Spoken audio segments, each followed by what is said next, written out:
think we're getting ready to start here on a dynamic subject here for our panel, enabling antenna design innovation without the unforced errors. So really excited to have distinguished panelists here with me. Immediately to my left is John Corrigan, who is our Senior Vice President of Engineering at Hughes. Next to him is Joachim Espeland, who's the CEO of QuadSat. Next is Bill Milroy, who's the Chairman and CTO of ThinkCom. And then last but not least, we have Amir Yafi, who is our Senior Vice President of Sales and Business Development for Galat Satellite Networks. So very excited to have these panelists here with you today, and certainly on the subject of the ever-changing antenna design implications of what we see in the last few years.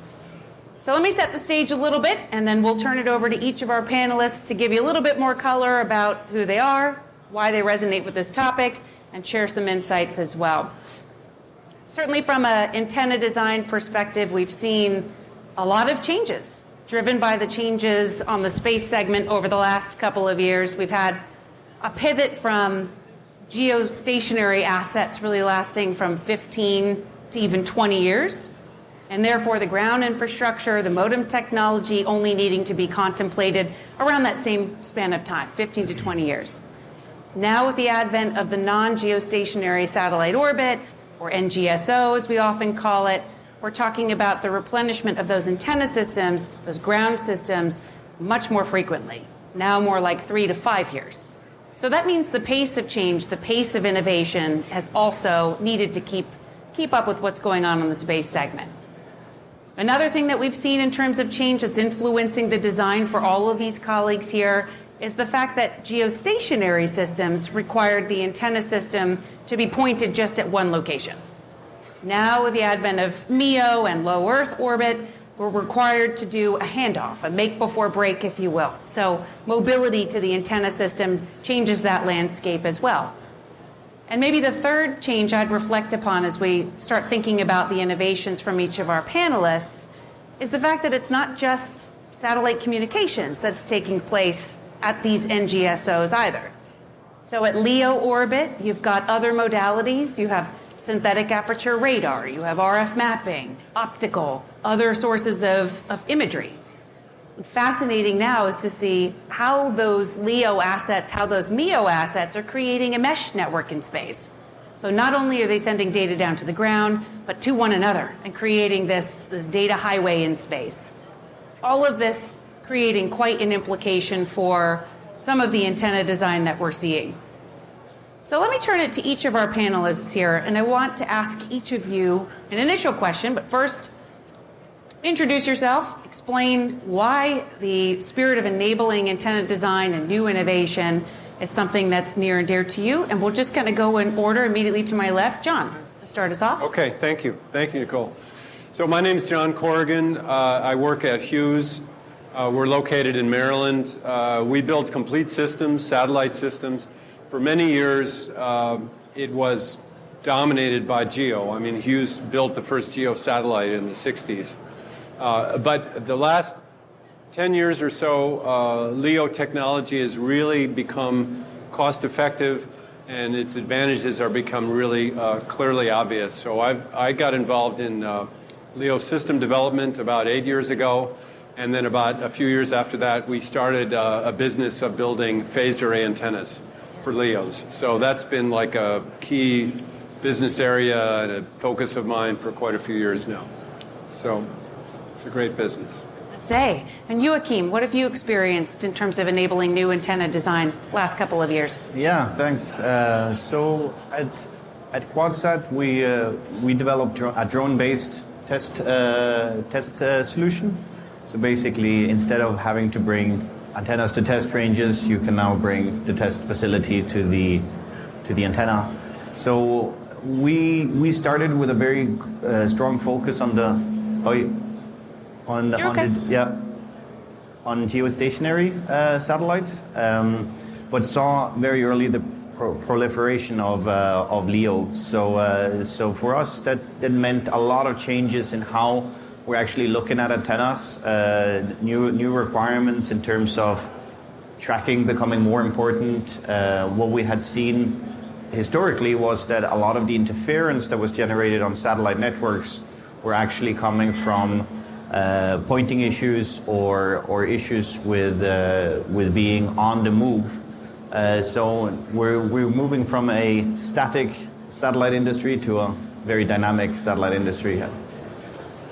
Yeah, that's very interesting from a QuadSat perspective as well. So what are you seeing? So hello, everyone. I'm Bill Milroy. I'm the chairman and CTO at ThinCom, and we do various types of antennas, including phased arrays for planes, trains, and automobiles, if you will, mostly known for what we do on aircraft. But we also do the satellite, not just the user terminals, but also the satellite, the gateway antennas, the multi-beam gateway antennas, and even the antennas that go on the satellites themselves. So this show is hats off to the Via Satellite people in terms of this seems like a very successful show and growing. I always look forward to it each year. It's one of my favorites. I'm not just saying that. And I think from an antenna standpoint, which will be our main topic here, which is who can't get excited about antennas. I think, in walking I've had an opportunity to walk most of the aisles, and the exhibits are strong. The report of the antenna industry is very healthy. It's a vibrant ecosystem. I've seen active electronically scanned arrays. I've seen passive electronically scanned arrays. I've seen Lunenburg lens-based approaches. I've seen corrected spherical reflector antennas, gimbal flat plate antennas, a lot of antennas. So if you're an antenna person, guy or gal, this is a pretty exciting show, and we're excited to be exhibiting here and also participating in the panel. Yeah, I love that. Amir, what are you seeing? Hello, everybody. Thanks for joining this session. Amir Yafe, I'm heading global sales and business development at Gilat Satellite Networks. We've been in the business close to 40 years. The last 10 years, we really started to move into the ESAs. It was a slow start, but we focused really on terminals in three kind of sectors. One is mobility, including aero mobility.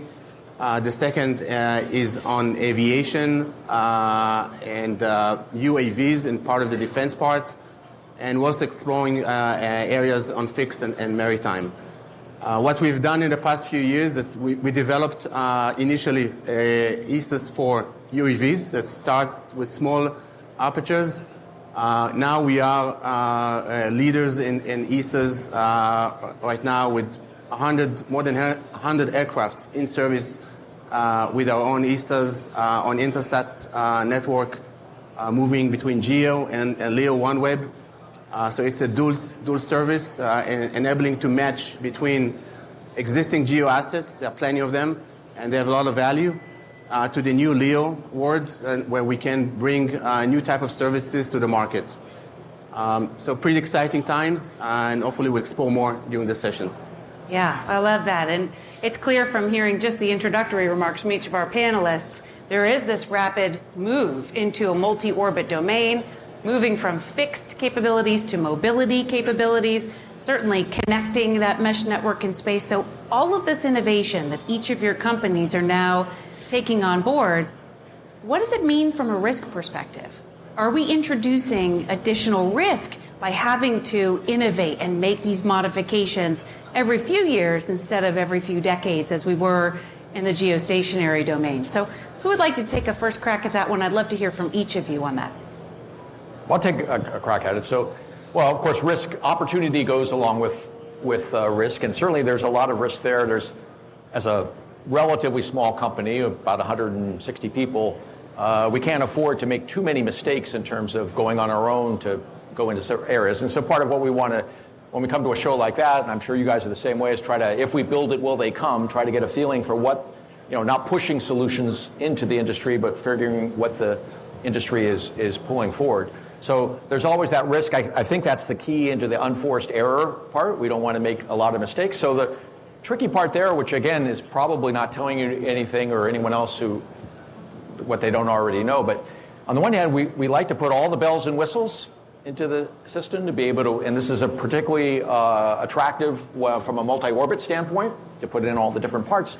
But in doing so, we want to make, and this is really the track that we've taken at ThinCom, we're not critical of other people's track, is to be a multi-orbit solution that can work on different orbits. Yeah. But in doing so, you have to take care to make sure that your commercials, i.e. the price of your system, doesn't become inordinate, or that the reliability of your system doesn't suffer. These are all the different risks, the unintended consequences of trying to go into these areas. But at the same time, we would argue on which, you can see which side we've taken, if we do a proprietary system that only works on one, and there's a couple of systems we can think of that actually do their own ESAs, very stovepiped. From a consumer standpoint, there's some advantages for sure to going with a vertical integration, but that system is only going to work on the one. So you as the consumer or you as the customer are taking a risk in doing so that you are going to be locked into a particular solution. So we think between those two risks, we think the better risk from a ThinCom viewpoint is to go with the multi-orbit solution, taking care not to add too much to the cost or complexity or the overall reliability of the system. And I love what you said there, Bill, about the fact that you at ThinCom are listening to your customers, you're probing your customers, you're trying to understand from a use case perspective what sort of design innovation might benefit their need. And one of the things that we hear so often from our DoD customers is to be able to offer resiliency and redundancy. So in many cases, it might be that a closed system like you were mentioning would be beneficial, but to have resiliency and redundancy, you need to be able to empower and enable multiple systems, multiple networks, so that you can have assured access where and when you need it most. So I love that you shared that. What other things are we discovering in terms of unintended errors or where we may be prone to errors with this innovation? So I'll take the question here. We have to understand that we are really in a disruptive world right now. There's a lot of constellation coming on board. Time is of essence, and when you really are pressure on time, we have to take risks. The question is how you reduce this risk. Are you making, at the end, a viable product? So there's two ways and probably can be combined. One is first sharing the risk. And that means collaboration between operators, service providers, to really deliver units or technologies to the market that have more than one use case. They have more than one service provider that will use them. And we are in Gilat trying to make those agnostic to the networks to enable really as much as possible market access for our products. The second is on the innovation side is really to look at companies, startup companies. And here we can not just share the risk, but maybe have a risk reduction in some way. Those startup companies have investments in specific technologies. We're continuously evaluating those. And I think the merge between a startup company with really key technologies and a company like Gilat can bring a product to the market, connect it to a modem, connect to two modems, to a network. That's our key in really bringing a full solution, a full terminal that serves more than one constellation or one use case. So that's kind of one way to address it. But again, part of it is really running fast, fail fast, fix it, and move on. Yeah, very good. Thank you, Amir.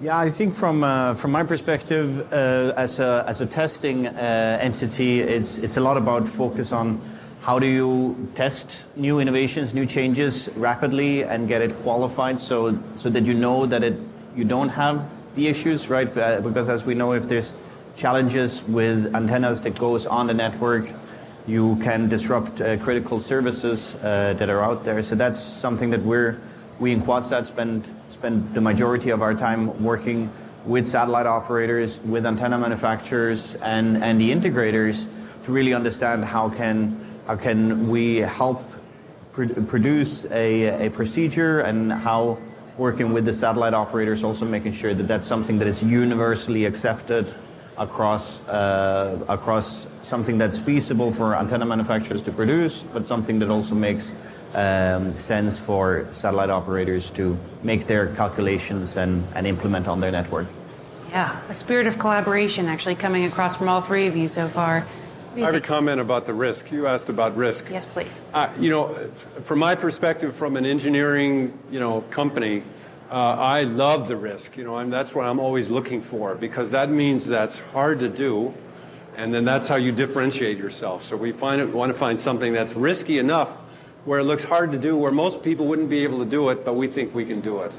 If I go from antennas, satellite antennas, in the geo world, they were fixed, and so to do that, you had to have expertise in electromagnetics and mechanical design.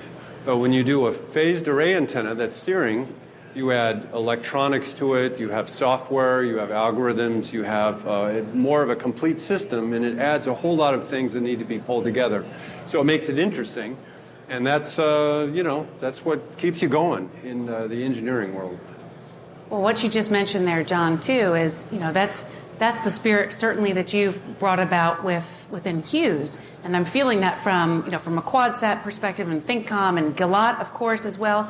Certainly at Gilat DataPath, we've moved from geostationary only to multi-orbit. We've moved from RF only to now inclusive of optical.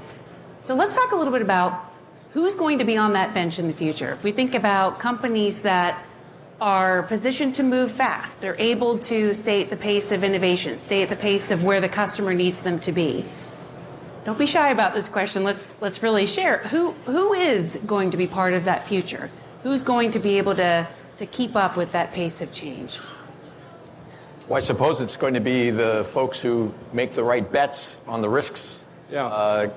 And only time will tell that. So I think in terms of being at a company or running a company, we all are, putting the company not on the line necessarily, but in terms of the good fortunes of the company, we're taking those kind of risks. So it's hard to say. Not to unnecessarily segue back to the multi-orbit part, but we think it's particularly in today's environment where we were just talking before about how tactfully, I'll just say the geopolitical environment has created an extra challenge. I remember, for those who can remember from 2020, the last time I remember this kind of external source was with COVID. But in any case, it's sort of a black swan event. So I think what it means, again, that from the customer viewpoint, it's very scary to commit to a particular approach, and as we talked about. So again, I think in terms of who's going to be successful, I like to think that the ones who are lightest on their feet and be able to adapt both figuratively but also literally in terms of an adaptability to our ever-changing market dynamics. And that has both a technical part, it's always had a technical part, and it's got a business part, which it's always had a business part, but now the whole geopolitical, sovereign, and then in the case of government, in terms of cyber warfare, cybersecurity, there's all sorts of considerations that go in, and it's just the ability to be flexible. I guess flexibility and the ability to be light on your feet is super important. And I think whoever that is, we're hoping it'll be ThinkCom will be on that group, is the people who can be light on their feet and make that happen. These are good points. Do you think, Amir, this is going to add to the competitive landscape, or will it kind of collapse a bit and there'll be only a few key players that are able to keep up? I think we are in a consolidation kind of atmosphere right now, and I think companies who will survive are the ones that innovate, take risks, but also fielding units in the market. First generation, and then you go after that, you have enough base really to justify additional investments to create Gen 2, etc. So we are really now in a point that everybody understands that NGSOs are here. Few of them will be in service in 2 to 3 years. And other than the two big guys, the Kuiper, Amazon, and SpaceX, there's plenty other business for all of us really to take. And we are really running on that market to capture as much as we can, but bringing quality products. So it has to work, obviously. So with that kind of mindset, those companies will run as fast as they can. They will capture the market. And there'll be few. There will not be one, but not too many, I guess, at the end. Good. Any others? I agree with what he said. The whole satellite market is much more competitive, and it's becoming much more competitive. There are a lot more players. It's moving faster. Things are happening faster. I mean, you look around at this show, you see dozens of antenna companies, many more than you would. So, I mean, being flexible and being able to move quickly and adapt, that's really key. Yeah, I love that. And more than. And on the international landscape too. I mean, it's not just U.S. manufacturers. A couple of our panelists talk about emerging and changing geopolitical landscape. So having sovereign infrastructure, for example, to support large-scale European programs like an IRIS², or in the US, large-scale LEO programs like PLEO. So we think about some of the regulations that impact this environment as well. We've got international traffic and arms regulations, of course, ITAR here in the United States. Other countries have similar regulations. We have WGS certifications. So let's talk a little bit about what's the impact. Are those becoming increasingly limiting factors from a competitive landscape vantage point? Or are we finding that those can really take advantage of those certifications? I mean, I'll say from a data path perspective, we have the most number of WGS certified antennas in the world. We're very proud of that, so we build on that. How are we feeling about that? The regulatory environment and the certifications, limiting or enabling? Well, that sounds like a cop-out to say both. So under the regulatory part, on the one hand, you might argue, some of the regulations are more tedious than necessary, and that's true. But I think anyone who's looked at these in terms of constellation plots of like what a geo constellation looks around the Earth, or a LEO constellation, or a MEO, and then when you realize, maybe not everyone realizes, but I think everyone up here realizes, they're sharing the same frequency bands in many cases, not just the GEOs, but the multiple LEOs. And in the cases of Ka band, as an example, these are sharing the same bands that are the 5G terrestrial bands, which are also the same bands that the gateways are using to talk to GEO satellites in those same bands. So there's definitely a necessity, in other words, it's not just dotting the I's and crossing the T's or just legal terms. There's a real functional need for the regulatory part. And then there's also the need to enforce the regulatory part. WGS is an example. And I'm sure Joaquin will talk a little bit about how to measure into that marketplace. There's a group that Joaquin is very participatory in called the Satellite Innovation Group, the SIG, which is trying to help bring an industry-wide working group of competitors together to agree upon how do we prove that our systems meet these regulatory requirements? How do we prove that our systems support the link budgets that we claim that they will do? In terms of a good approach for that would be to use third-party folks to do the testing. But oh my gosh, I think the regulation environment it's going to become more and more important, maybe very quickly. I'd say within the next year or so, we're going to hear more stories about, wow, the noise floor of my GEO system is coming way up and I can't close on the modulation codes that I want to do. My system was tracking a satellite and then it got another satellite picked it up and now my system tracked someone else's satellite. That's not supposed to happen because there's supposed to be a GEO exclusion zone.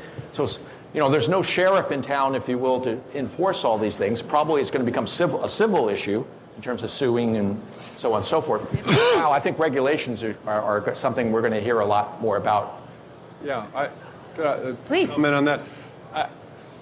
I don't think there's too much regulation at all. I mean, I don't mean to say I'm pro-regulation, but I have the greatest respect for people in the government that are trying to sort out and establish rules for fair usage.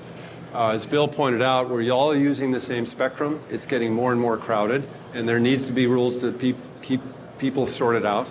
We're all flying in similar orbits. You need to make sure that the satellites aren't crashing, and the space environment is maintained. So there's a really important role there, and I don't think we want to give it short shrift at all because it's something we all depend on, and it's being stressed more and more as the industry grows. I agree. I think we have to have those regulations. I think one of the main issues we're facing right now, in the past, 30 years, let's say there was geo prominent kind of regulations. They changed, but not much.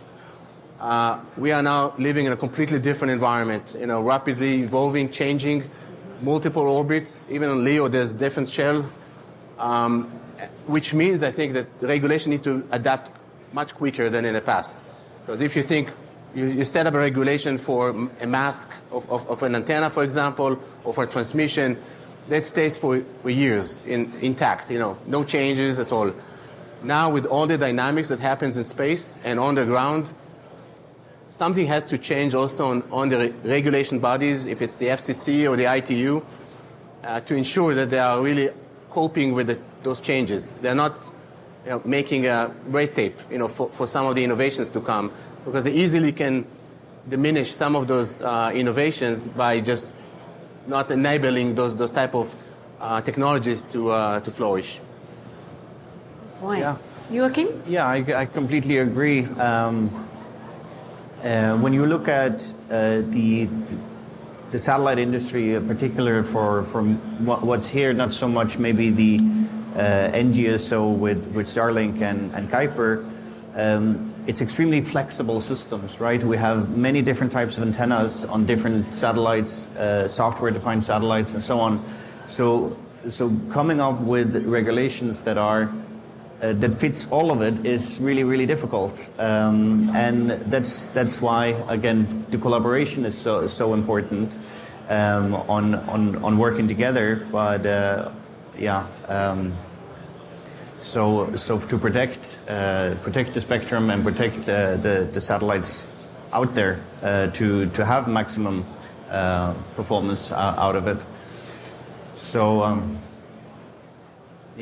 so that's what I think is really important. Yeah. It's interesting as we think about some of the federal regulations for those of us who have robust business in the U.S. government domain.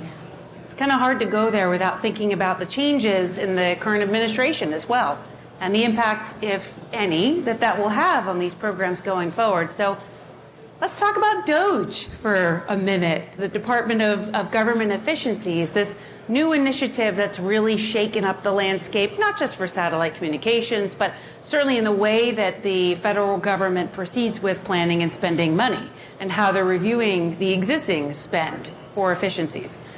So let's talk a little bit about that. There are some that indicate because of DOGE, or we like to call it DOGE ball, we're playing a little bit of DOGE ball up here, new program starts may be a little bit stymied. Perhaps there isn't as much of an appetite to continue with these larger programs of record, and instead an alternative path may be made available. So for small businesses, for startups, that may have more of an impact than on the larger organizations that have been around for decades. But would love your perspective. Are we playing dodgeball in the antenna design domain, or are we protected from it? Any takers? I think I will take it from what I said earlier. I think we may lose a lot of knowledge, in the government space that regulates the transmission. That's, I think, the main concern I have, that this, in part of the efficiencies, we may lose a lot of internal knowledge. This stuff is pretty complicated, and if we lose those specific people that are there right now when everybody is going wild on cutting jobs, that may have a severe impact later on. We'll feel it, a year, 2 years from now. So my advice, again, there's nobody here probably, but my advice is really to be careful on really understanding what you're cutting in terms of the people that's been there and know the systems, because learning them from scratch from someone else coming on board later on, it will take time.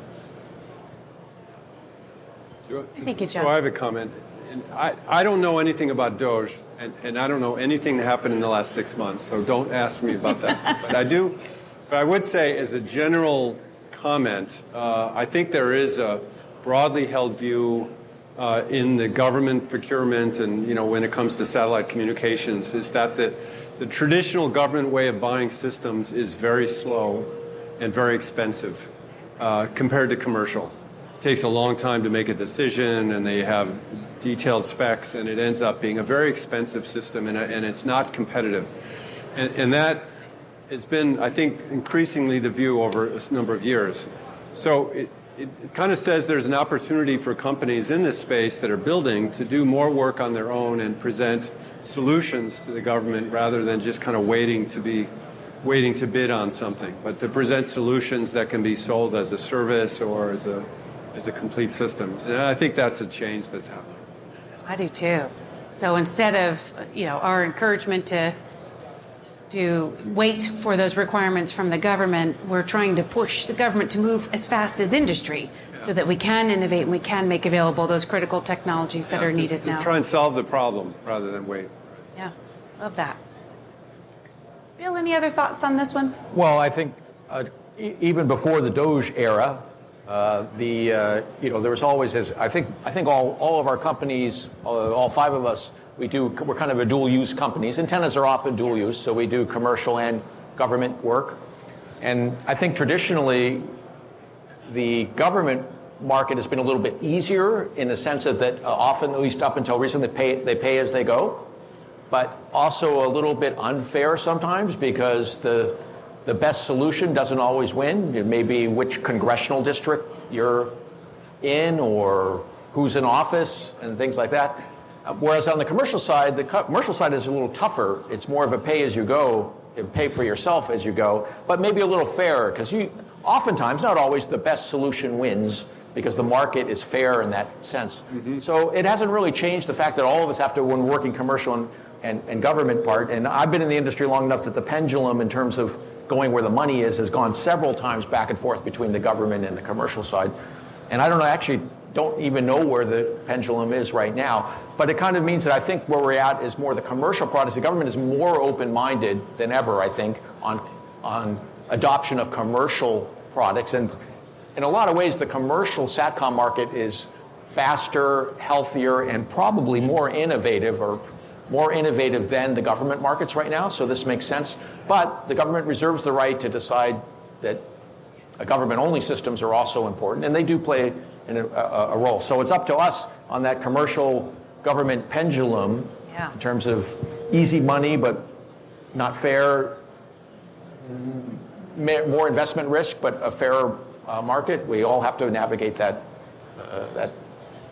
pendulum. That's a really good way to think about it, with the pendulum and just having that diversified portfolio so that you're not overexposed on commercial or government, because the tides do ebb and flow. Yep. So I want to turn it over to our audience here. There's a microphone right in the middle. Who is particularly excited about enabling antenna design innovation and any unforced errors that might be planned in that context? Questions? We're happy to take them from you. Maybe someone can tell us what unforced errors we may be missing. That would be helpful. Yeah. Yes. Unintentional errors, I guess, is really the spirit and intention of it. But even as you mentioned that too, as we wait for folks to come up and ask their questions, I think the benefit of panel conversations like this, where you have individual contributors and maybe competitors in many landscapes, instead now we're talking in terms of that partnership. Where might they be able to come together and innovate together and really create something new that can help with this emerging landscape? So that's been a very beneficial thing. Personally, I'm thankful that we've had that come across as a theme. Question for our panelists? Yeah. Can you guys talk about antenna design and impact by using like virtual modems or INQ baseband? Just talk about that a little bit. Yeah. So if you couldn't hear him, he was asking about the impact of modem design on the antenna design, the virtualization or other developments from a modem perspective. So who would like to take a crack at that one? So modems are a buy for us, but super important. So we're big fans of the sooner that modems can go to a software-defined radio type. And I know I've said this before in other groups, but it used to be a hardware issue, I think, that prevented that, in terms of an ADD conversions and sampling rates. But I think for some years now, it really hasn't been a hardware issue anymore. It's really a business issue. And I totally understand how modem providers, it doesn't seem like necessarily a great idea just to license their waveform that they've put a lot of R&D on in terms of return. But it paces us, as I mentioned before, to try to make agnostic antennas. We're only, we can enable agnostic use, but we are a necessary but not sufficient condition for agnostic use because we depend on the modems that are unique to each of these, that all we can do is make sure our system works with all those modems. But in terms of the hassle of, as a customer, having all these different modems, I think that is a weak link. No criticism on the modem folks, but if the modem folks, and there's actually are some working groups that are working on that, government side, the 165A group, and there's commercial groups too. But the sooner, I think it'll be good for all the users to be able to move to a software-defined modem. But to our earlier point, a software-defined modem is probably always going to be more expensive than a hardware-dedicated proprietary modem, just because of the things that have to go into it. So there's, again, a risk in doing that as well. But we're big fans of software-defined radios and hope that we move in that direction. I think one of the main components of a really virtualizing modem or going to a software-defined systems is digitizing the interface between the antenna. Most of the antennas until now have been L-band interfaces or analog interfaces. So regardless of the processing, which is digital, you're always converting to analog, have a cable to the antenna, then you do any conversion over there again. So now there is a standard which is close to be completed, which is called Diffie. That standard will digitize the interface. So we're moving now from a digital modem to a digital interface to the antenna directly. So that's one big change that is happening, and it's happening both for the user terminals but also on the platforms themselves. And we're part of that in Gilat, and we're leading some of those working groups. So that's one element. The other piece is really enabling with this digital interface. As I said, there will be use cases that it's not necessarily a virtualized modem, but more an SDR, software-defined radio modem. Again, it's configurable, but those will enable to implement different waveforms, different constellations, support on those. And with that and the fusion of modems and antennas together, you have a whole new sets of terminals and use cases that really enable some of new markets or some ancillaries to the existing market. So it's all good, and we are working as an industry now to move to those directions. Yeah. It's an interesting question, too, on the modem side. I mean, I think gone are the days where our customers expect to just stack up a whole bunch of pizza boxes to be able to access all the different constellations. So the SDR point is an important one, and it's an SDR with multiple waveforms on board so that you can get back to that point of resiliency and redundancy and having access to all those different constellations when maybe you're denied or another way, not able to access one constellation or another. It's a thoughtful question. Question from you? All right, so regarding something Bill said earlier about flexibility in terms of capturing those opportunities, I am curious along what dimensions you're looking at in terms of how you can be flexible. I mean, SDR is an excellent example of how you can really configure your system to handle various use cases and all that. So that's my first question. Second question goes back to the pendulum example that you gave. You mentioned that you're not quite sure where we're at in terms of commercial or government, but where have we been at in the past decade or even few years? Thank you. Well, by the pendulum example, I meant in terms of, as a company, particularly as they're growing a company, just like, I guess it's like bank robbers. They go there because that's where the money is. So the same thing in the market in terms of if there's more monies available in the commercial market as compared to the military. So that's kind of the way the pendulum has swung back and forth. I think the government, in terms of the movement, the government has become, a big sponsor of these things. And as a small company, when we first started, we were the U.S. here has a group called the Small Business Initiative Research Grants, and that really helped us build the company. So we're always going to be grateful to the U.S. government for helping us build the company up. Now, we don't rely on those so much anymore, but I think the government is moving, and DOGE is probably an example, that maybe an over extreme example of moving away from the government paying for these things and more like, let's see what we can do on the commercial side. So I would say, if you're asking me which way I think the pendulum going, I think it's going that way. And then you mentioned in terms of SNR and items like that. So that's sort of more of a, in terms of part of being a multi-orbit solution is being able to bring good SNRs even with weaker in terms of, geosatellites that are further away or EIRPs or edge of beams. So that's another important part. But I think that segues back to the part we talked earlier. You want to bring that higher SNR capability or the ability to bring the same SNR in a more difficult scenario. You want to bring that without adding a lot of extra costs. So that's the other challenge in terms of not making a unforced error. Yes. So I hope that answers. Thank you. Thank you. Any other takers? Okay, terrific. So what I might ask each of our panelists then, let's go down the line. We can go in reverse order, starting with Amir, but any parting thoughts or point of movement from where we started this conversation to now on the subject of enabling our design innovation without the unforced errors? Amir? So one more comment, and this goes back to the government and how government can actually help in some cases. So yes, if they use more the commercial stuff that we all do and services, That's great. It's quicker. It's good for all of us getting the business running. There are certain use cases that governments typically will want, and I think some funding on that to companies will help greatly to initiate those new technologies or new use cases that really exclusive to defense and government.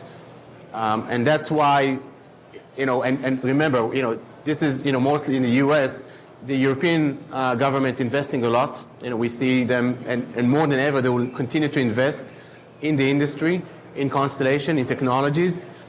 China is doing the same. Heavily government investment in new technologies, bringing constellation.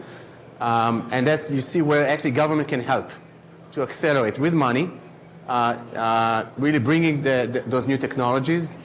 And I think it has to also be here in the U.S. To ensure that really this ecosystem continue to evolve in parallel to the commercial parts. So that's kind of a take, at least for me.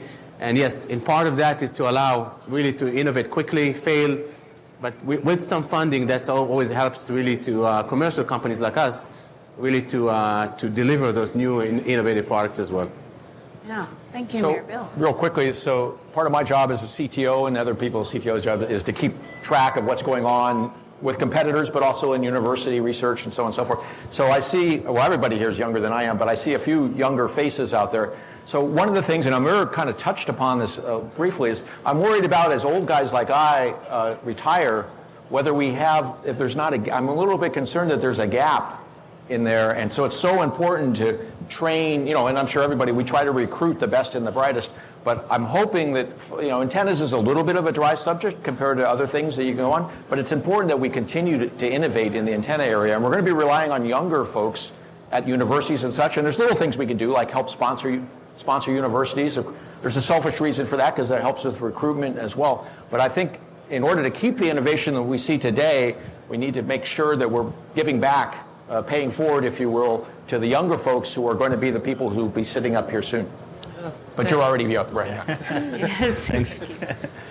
Yeah, I think for me, one of the things that's very important with all of the new innovation is to have a room for it in the commercial as well. So that there's a lot of startups, there's a lot of new companies coming out. What's really, really valuable for them is to have new anchor customers with larger corporations, which is actually even more important than necessarily having government funding and these kind of things, is showing that it's actually working and helping guiding the company early on to set it on the right direction. I think that's incredibly important.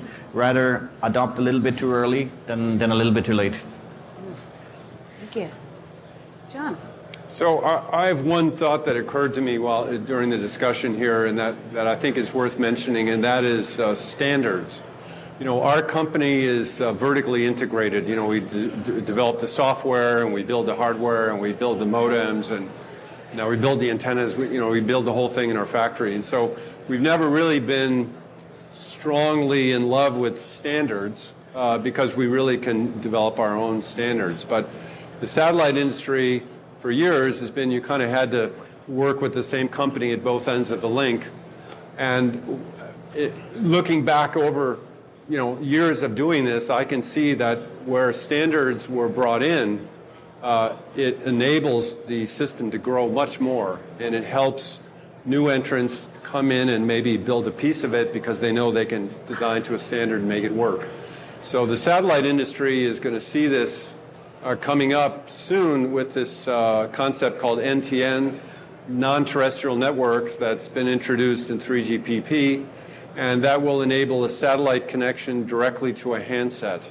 And now you've got 1 billion handsets in the world, and potentially those can connect the satellites, and that could really be an explosive growth for the satellite industry. So I think that's a big trend to watch for. Yeah, I do too. Thank you, John. Well, this has been a dynamic session today. I'm excited about this. As we started, we talked about the fact that gone are the days we're waiting 20 years for a space segment to retire to replenish the ground system. We're moving fast now. Every 3 to 5 years, we're going multi-orbit. We're bringing in new modalities. We're playing with lasers. We're not just looking at RF anymore. So I love Bill's comment about all the youth that we're seeing in the show this year. Roughly 50% of the registrants are actually new for the first time. So hopefully they're getting the bug like we are and getting excited about where it's going. So thank you very much, John, Joachim, Bill, and Amir. We appreciate you. Thank you. Yeah, thanks, Nicole. Thank you.